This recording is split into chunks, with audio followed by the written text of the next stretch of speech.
Hi friends, Karthi Revathi சீரியலை பற்றி தான் இந்த வீடியோவில் நம்ம பார்க்க போகிறோம். வாங்க வீடியோக்குள்ளே போகலாம்.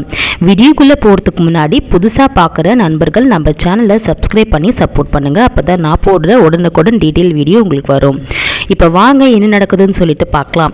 இப்போ பார்த்திங்கன்னா நம்மளோட ரேவதி கார்த்திகிட்ட பேசுகிறாங்க. அதாச்சும் ஏமாம்மா இந்த விஷயத்தை மறைச்சிங்க. கார்த்தியே முன்கூட்டியே கேட்குறாரு. தெரிஞ்சுக்கிட்டு என்ன ரேவதி உனக்கு உண்மையெல்லாம் தெரிஞ்சு போச்சா அப்படின்னு சொல்லிட்டு கேட்கும் போது கல்யாணம் பண்ண விஷயத்தை ஏமாமா மறைச்சிங்கன்னு சொல்லிட்டு சொல்லும் போது கார்த்தி என்ன சொல்கிறாருன்னா, இல்லை அதுக்கு காரணம் உங்கள் சித்தி தான். உங்கள் சித்தியால் தான் மறைக்க வேண்டியதாக போயிடுச்சு.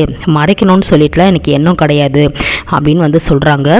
டாக்டரை வச்சு உங்கள் சித்தி சொன்ன பொய்யால் தான் இப்படிலாம் நடந்தது அப்படின்ற மாதிரி சொல்கிறாங்க. சரின்னு சொல்லிட்டு நம்மளோட ரேவதி என்ன பண்ணுறாங்க, சரி மாமா இன்னும் ஏன் காத்துட்ருக்கீங்க, வாங்க உடனே தாலி கட்டுங்க எனக்கு அப்படின்ற மாதிரி சொல்கிறாங்க. எங்கள் வீட்டு முன்னாடி போய் நான் பேசுகிறேன், அவங்க கண்ணு முன்னாடியே எனக்கு தாலி கட்டுங்கன்னு சொல்லிட்டு சொல்லும்போது கார்த்தி சொல்கிறாரு, கொஞ்சம் பொறுமையாயிரு ரேவதி, எனக்கு இப்போதைக்கு குடும்பம் ஒன்று சேரணும், அதுதான் முக்கியம். எனக்கு வெளியிலேருந்து நான் போராடணும். இது இப்போதைக்கு நடக்கிற வேலை கிடையாது. அதுக்கு உங்கள் குடும்பத்திலேருந்து நீயும் எனக்கு உதவி செய்யணும். குடும்பத்தை ஒன்று சேர்க்கறது அப்படின்றது தான் முதல் கட்டமாக எனக்கு இருக்குது. அதுக்கு நான் வெளியிலேருந்து போராடி ஆகணும் அப்படின்ற மாதிரி சொல்கிறாங்க. அது வரைக்கும் இந்த விஷயம் யாருக்கும் தெரியாமல் பார்த்துக்கோ, உனக்கு தெரியும் அப்படின்றது யாருக்கும் தெரியாதபடி பார்த்துக்கோன்னு சொல்லிட்டு சொல்கிறாங்க. ரேவதியும் சரி மாமா இவ்வளோ தூரம் சொல்கிறாங்களேன்னு சொல்லிட்டு அமைதியாக இப்போது இந்த நிமிஷம் கிளம்பிடுறாங்க. ஆனாலுமே ரேவதி அம்மா எதனா கிறுக்குத்தனம் பண்ண போகிறாங்க, இல்லை வேறு எதனா ஒரு மாப்பிள்ளை எதனா பார்க்க போகிறாங்க, நம்மளுக்கு தெரியலன்ற உண்மையை நம்ம சொல்லக்கூடாது. ஆனால் அதுக்கு பதிலாக வேறு ஒன்று பண்ணணும் அப்படின்னு சொல்லிட்டு என்ன பண்ணுறாங்கன்னா, சாமுண்டீஸ்வரி கிட்டே போய், சாமுண்டீஸ்வரி இருக்காங்க, என்ன ரேவதி எங்கே போயிட்டு வந்த அப்படின்னு சொல்லிட்டு கேட்கும்போது, கொஞ்சம் வெளியே கோயில் வரைக்கும் போயிட்டு வந்தம்மா அப்படின்னு சொல்கிறாங்க. அப்போது அம்மா நான் அவங்கக்கிட்ட ஒரு விஷயம் பேசணும் அப்படின்னு சொல்லிட்டு சொல்கிறாங்க. அப்போ பார்த்திங்கன்னா ரேவதி சொல்கிறாங்க, எனக்கு கார்த்தி மாமா தான் வேணும் அப்படின்ற மாதிரி சொல்கிறாங்க. என்ன ரேவதி சொல்கிற, அவங்க குடும்பத்துக்கும் நம்ம குடும்பத்துக்கும் பகையாக இருக்குது, அப்படி இருக்கும்போது நீ எப்படி அவனை விரும்புவ அப்படின்ற மாதிரி கேட்கும்போது, இல்லைம்மா நான் கல்யாணம் பண்ணால் கார்த்தி மாமா மட்டும்தான் கல்யாணம் பண்ணுவேன், இல்லைன்னா யாரையும் நான் கல்யாணம் பண்ண மாட்டேன், நீங்கள் என்ன பண்ணுறீங்களோ பண்ணுங்கள், இல்லை உங்களுக்கு முன்னாடி நான் செத்துருவேன் அப்படின்ற மாதிரி சொல்கிறாங்க. சாமுண்டீஸ்வரிக்கு என்ன பண்ணுறதுனே தெரியல. சரி ரேவதி, நான் இதை பற்றி யோசிச்சுட்டு ஒரு 2-3 நாளுக்குள்ளே நான் முடிவு சொல்கிறேன் அப்படின்ற மாதிரி சொல்கிறாங்க. அப்போது ரோகிணி கேட்குறாங்க, என்ன ரேவதி உன்னோட காதில் மாமா கிட்ட சொல்லிட்டியா அப்படின்னு கேட்கும்போது, ரோகிணி கிட்ட கூட இந்த விஷயம் தெரியும் அப்படின்றது அதாவது கார்த்தி தன்னோட புருஷன் அப்படின்ற தெரிகிற விஷயம் சொல்லலை. இல்லைக்கா நான் சொல்லிட்டேன், அதுக்கு மாமா சரின்னு சொல்லிட்டாங்க, அம்மாவோட சம்மதம் வாங்கிட்டு வர சொன்னாங்க, அதனால தான் இப்போ நான் அம்மா கிட்ட சொல்லியிருக்கேன் அந்த விஷயத்துன்னு சொல்லிட்டு சொல்கிறாங்க. நம்ம சாமுண்டீஸ்வரி யோசிச்சுட்டு இருக்காங்க, என்ன பண்ணுறதுனே தெரியாமல். உடனே சந்திரகலா வராங்க.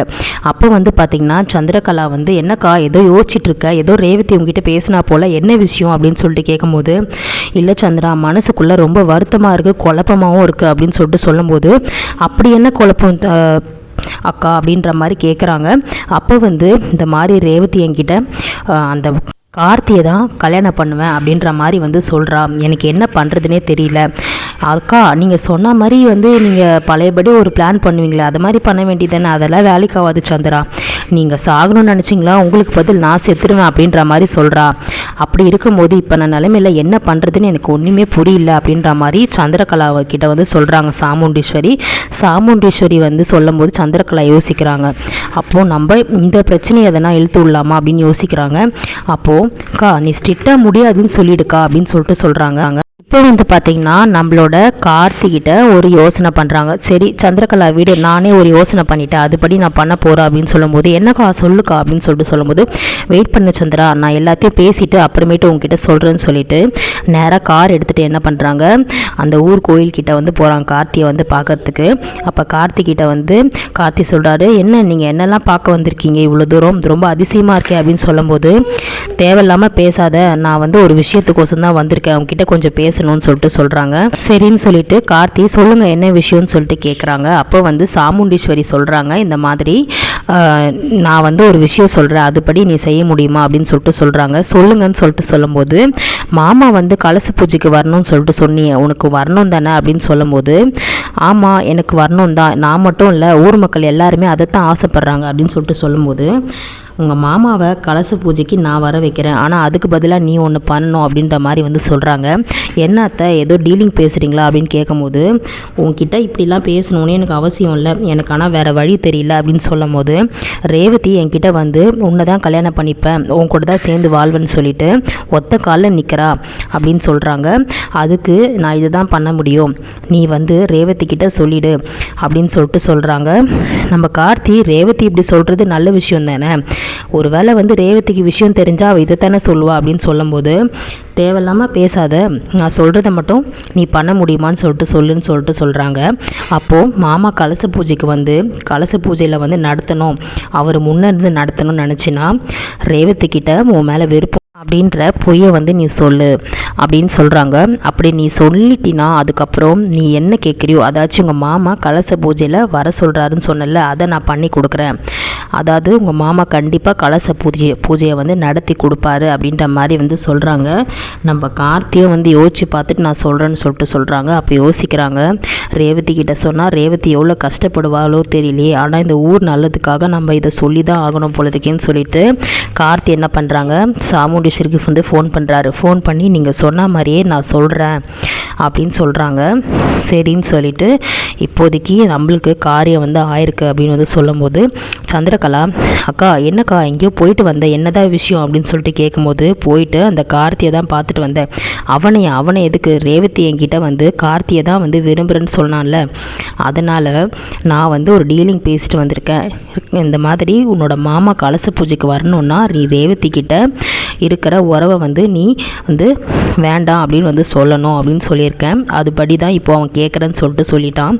அக்கா இவனா நம்பாதக்கா, அதுக்கப்புறம் வந்து இது முடிஞ்சதுக்கப்புறம் அவன் வேலையை காட்ட போகிறான்னு சொல்லும்போது, இல்லை நான் சொல்லிட்டு வந்துட்டேன், கண்டிப்பாக அதுபடி அவன் பண்ணுவான், இல்லை இந்த கும்பாபிஷேகமே நடக்காது அப்படின்ற மாதிரி வந்து சொல்கிறாங்க. ரேவதி ஆசைப்படுறான்னா அவனும் வந்து விருப்பப்படுற தொட்டு தான் ரேவதி ஆசைப்படுறா. ஒரு வேளை கார்த்தி வந்து பிடிக்கலன்னு சொல்லிட்டா கண்டிப்பாக வந்து சொல்கிறேன் ரேவதி வந்து இந்த கதையை விட்டுடுவா, அதனால தான் சொல்கிறேன்னு சொல்லிட்டு சொல்கிறாங்க. ஆனால் இவங்களுக்கெல்லாம் தெரியாது நம்ம கார்த்தி தாலி கட்டியிருக்காரு அப்படின்னு சொல்லிட்டு, அதாவது இந்த உண்மை ரேவதிக்கு தெரிஞ்சு போச்சு அப்படின்ற விஷயம் வந்து சந்திரகலாவுக்கு சாமுண்டீஸ்வருக்கு வீட்டில் இருக்க யாருக்குமே வந்து தெரியாது. ஏன்னா கார்த்தி உனக்கு தெரியுன்ற உண்மையை வந்து நீ தயவுசெய்து யார்கிட்டையும் சொல்லாதுன்னு சொல்லிட்டு சொல்லியிருக்காரு. இந்த குடும்பத்தை ஒன்று சேர்க்கறத தான் முதல்ல பார்க்கணும், அதுக்கப்புறம் தான் நம்ம கல்யாணத்தை விஷயத்தை எல்லாத்தையும் பேச முடியும் அப்படின்ற மாதிரி வந்து சொல்லியிருக்காரு. சரி சாமுண்டீஸ்வரி என்ன சொல்லியிருக்காங்க, இந்த ஊர் நல்லதுக்கோசம் நம்ம மாமா வந்து கலச பூஜையை பண்ணணும்னு சொல்லிட்டு என்ன பண்ணியிருக்காங்கன்னா, ரேவதி கிட்ட தன்னோட காதலை வந்து வேண்டான்னு சொல்லிட்டு சொல்கிறாரு நம்ம கார்த்தி. ரேவதி கூப்பிட்டு, என்ன மாமா நான் அம்மா கிட்ட சொல்லிட்டேன், அதாச்சும் கல்யாண விஷயன்றது நான் சொல்லலை, ஆனால் திடீர்னு அம்மாவுக்கு இருக்குத்தனமா வேறு எதனா மாப்பிள்ளை எதனா பார்த்துட்டு போகிறாங்கன்னு சொல்லிட்டு நான் சொல்லிட்டேன், என்ன சொன்னேன் அப்படின்னு சொல்லிட்டு கேட்கும்போது, இந்த மாதிரி நான் கார்த்தி மாமாவை தான் விரும்புகிறேன், எனக்கு அவரை தான் கல்யாணம் பண்ணி வைக்கணும்னு சொல்லிட்டு காலில் நின்னேன், அப்படி நீங்கள் செத்துடுவேன்னு சொன்னால் நானும் செத்துடுவேன்னு சொல்லிட்டு சொன்னதுனால அம்மா வேறு வழி இல்லாமல் தான் இப்போது ஒத்துக்கிட்டாங்க அப்படின்னு சொல்லிட்டு சொல்கிறாங்க. இல்லை ரேவதி இது சரிப்பட்டு வராது, நீயும் நானும் பிரிஞ்சிடலாம் அப்படின்ற மாதிரி வந்து சொல்கிறாங்க. என்னம்மாம்மா சொல்கிறீங்கன்னு சொல்லிட்டு சொல்லும் போது, ஆமாம் நம்ம 2 பேர் பிரிஞ்சிடலாம், எனக்கு அதான் சரின்னு படுது, ஏன்னா உங்கள் அம்மா வந்து இப்போதைக்கு ஒத்துக்கிட்டாலுமே எனக்கு வந்து முழுசாக வந்து மாப்பிள்ளையே வந்து என்னை ஏற்றுக்க மாட்டாங்க, அதனால் நான் உங்ககிட்ட வந்து சொல்கிறேன், இனிமேல் வந்து நம்ம பிரிஞ்சிடலான்னு சொல்லிட்டு சொல்லும் போது ரேவதிக்கு தூக்கி வாரி போட்டு கண் கலங்கி நிற்கிறாங்க. நம்ம கார்த்தி வந்து உள்ளே வந்து மனசுக்குள்ளே கஷ்டப்படுறாரு, நம்ம மாமாக்கோசம் இந்த மாதிரி கும்பாபிஷேகம் நடக்கணும், ஊர் விஷயத்துக்கோசம் இந்த மாதிரி விஷயத்தெல்லாம் பண்ண வேண்டியது இருக்குது, எல்லாத்துக்கும் மன்னிச்சிடு ரேவதி, உங்கள் அம்மா தான் காரணம் அப்படின்னு சொல்லிட்டு மனசுக்குள்ளே சொல்லிகிட்டே வந்து விருப்பம் இல்லைன்னு சொல்லிட்டு சொல்லிடுறாரு. ரேவதி கூட கல்யாணம் பண்ணுறதுக்கும் அதுக்கப்புறம் அவரோட காதலுக்கும் விருப்பம் இல்லைன்னு சொல்லிட்டு சொல்லிடுறாரு. இப்போது நம்மளோட ரேவதி கலங்கி போய் என்ன பண்ணுறாங்க, வீட்டுக்கு வந்து வராங்க. அப்போது சாமுண்டீஸ்வரி கிட்ட சொல்கிறாங்க, என்ன ரேவதி ரொம்ப கஷ்டப்பட்டு வர போல இருக்கு, என்ன ஆச்சு அப்படின்னு சொல்லிட்டு கேட்கும்போது, இல்லை மாமா என் மேலே விருப்பம் இல்லைன்னு சொல்லிட்டாருன்னு சொல்லிட்டு சொல்கிறாங்க. அதை பார்த்து சாமுண்டீஸ்வரி சொன்ன மாதிரியே அவன் சொல்லிட்டான், இனிமேல் பிரச்சனை இல்லை அப்படின்னு சொல்லிட்டு நேராக வந்து இப்போ கொஞ்சம் நேரம் கழித்து, சரி அவனை பற்றி தான் உனக்கு தெரியுமே, வீடு கேஷுவலாக வீடு பார்த்துக்கலாம் அப்படின்னு சொல்லிட்டு சாமுண்டீஸ்வரி வந்து சொல்கிறாங்க. நீ போய் ரெஸ்ட் எடு, எதுவும் ஃபீல் பண்ணிக்காதுன்னு ரேவதி காதலி அழுகுறாங்க ரூமில் போயிட்டு. ரோகிணி வந்து நான் வந்து காதலை சொல்லும்போது சொல்லும்போது மாமா வந்து அதுக்கு மேலே விருப்பம் இல்லைன்னு சொல்லிட்டு சொல்லிட்டாரு அப்படின்னு சொல்லிட்டு சொல்கிறாங்க. ரோகிணி யோசிக்கிறாங்க, இப்படிலாம் வந்து கார்த்தி மாமா சொல்ல மாட்டாரே, என்ன விஷயமா இருக்கும், அது எப்படி கட்டின பொண்டாட்டிய விருப்பம் இல்லைன்னு சொல்லிட்டு சொல்லுவார், இதில் ஏதோ சதி இருக்குது, ரேவதி நீ ஃபீல் பண்ணாத, நம்ம இதை பொறுமையாக பேசிக்கலாம் அப்படின்னு சொல்லிட்டு சொல்கிறாங்க. சாமுண்டீஸ்வரி உடனே வந்து பார்த்திங்கன்னா கார்த்திக் வந்து கால் பண்ணுறாங்க. கால் பண்ணிவிட்டு இந்த மாதிரி நீ சொன்னபடி வந்து பண்ணிட்ட, நீ கவலையே படாத, உங்கள் மாமாவை முதல் ஆளாக நான் கலச பூஜைக்கு அனுப்பி வைக்கிறேன், நீ சொன்னபடி எல்லாமே நடக்கும் அப்படின்னு சொல்லிட்டு சொல்கிறாங்க. ஒரு விஷயத்துக்காக தான் இந்த மாதிரி விஷயத்த நான் பண்ணேன், மொத்தபடி வேறு எந்த காரணமும் கிடையாதுன்னு சொல்லிட்டு சொல்லும் போது திருப்பியும் உங்கள் மாமா கிட்ட வந்து இந்த விஷயத்தெல்லாம் வந்து தெரிய வேணாம் அப்படின்ற மாதிரி வந்து சொல்கிறாங்க. வாய் தவறி எதனா சொல்லிட சொல்கிறாங்க. அதெல்லாம் நான் எதுவும் சொல்ல மாட்டேன் அப்படின்னு வந்து கார்த்தி சொல்கிறாரு. இப்போ சாமுண்டீஸ்வரி இதை மாதிரி வந்து மாமாவை அமுச்சு வச்சதுக்கப்புறம் உன்னோட வேலையை காட்டாத, திருப்பியும் வந்து ரேவதியை கல்யாணம் பண்ணிக்க போகிறேன், ரேவதி கூட வந்து காதல் பண்ண போகிறேன்னு சொல்லிட்டு இருக்காதுன்னு சொல்லிட்டு சொல்கிறாங்க. அப்போது நீங்கள் சொன்னபடி நான் செய்கிறேன் அப்படின்ற மாதிரி கார்த்தி அப்போதைக்கு சொல்கிறாரு. கார்த்திக்கே வேறு வழியே தெரியல, ஏன்னா ஊர்க்கார் முன்னாடி வந்து சொல்லிட்டாரு இந்த மாதிரி எங்கள் மாமா வந்து கண்டிப்பாக நடத்தி வைப்பார் அப்படின்னு சொல்லிட்டு அதே மாதிரி வந்து பார்த்திங்கன்னா சரி அதுக்கு டீலிங் பேசுகிறாங்க நம்ம சாமுண்டீஸ்வரி. அதே மாதிரி நடந்து போச்சு. இப்போது ரேவதி கிட்டே வெறுப்போலன்னு சொன்னதும் ரோகிணிக்கும் மயில்வாகனுக்கும் சந்தேகம் வருது. இப்போ வந்து பார்த்திங்கன்னா மயில்வாகனம் வந்து நம்மளோட கார்த்திகிட்ட வந்து பேச போகிறாரு. இந்த மாதிரி என்னப்பா, என்னதான் இருந்தாலும் ரேவதி பழச மறந்துருப்பா, ஆனால் அவள் உனக்கு இன்னைக்கு தாலி கட்டின பொண்டாட்டி தானே, அவகிட்டே இப்படி நடந்துக்கலாமா அப்படின்னு கேட்குறாரு. இதெல்லாம் ஒரு காரணம் இருக்குங்க, இந்த காரணத்தை இப்போ வேலைக்கு சொல்கிறது நிலமையில நான் இல்லை, மொத்தமாக இப்போதைக்கு மாமா வந்து கலச பூஜைக்கே வரணும், அது மட்டும்தான் எனக்கு முதல் முக்கியம், அதுக்கப்புறம் மொத்த விஷயத்தெல்லாம் பேசிக்கலாம், இதோட இந்த விஷயத்தை இப்போதைக்கு விட்டுருங்க அப்படின்னு வந்து சொல்கிறாரு. சரி இவ்வளோ தூரம் மாப்பிள்ளை சொல்கிறாரே சகல, அப்போ நம்ம என்ன பண்ணுறதுன்னு தெரியல, வெயிட் பண்ணி பார்க்கலாம் என்ன நடக்குதுன்னு சொல்லிட்டு.